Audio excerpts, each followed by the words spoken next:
Other news now, a woman says she's prepared to launch a High Court challenge against the Met Police after claiming she was handcuffed, detained and threatened with arrest for filming officers on her mobile phone. 27-year-old Gemma Atkinson was questioned by police after officers carried out a routine stop and search on her boyfriend. Our reporter Paul Curran has been speaking to her. Back in March, Gemma Atkinson was travelling home with her boyfriend Fred. When they got to Aldgate East Station, Fred was stopped on suspicion of carrying drugs. Nothing was found, but when Gemma started to film the police, the whole thing escalated. Well, Gemma is here now. What actually happened? I was still filming when a man came over to me and told me that it was illegal under the Anti-Terrorism Act to film police officers. He, in fact, himself was a police officer, but he didn't identify himself as such.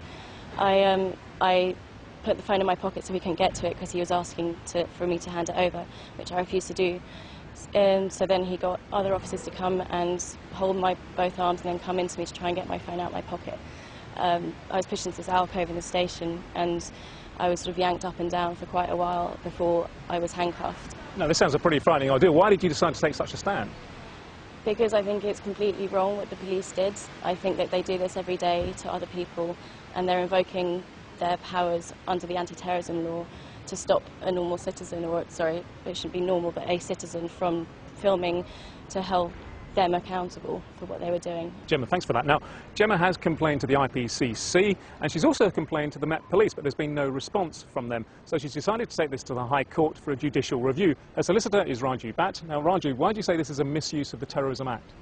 There is nothing in the Terrorism Act which permits the police to prevent you or me from filming them in the ordinary course of events in the absence of some suspicion of connection with terrorism.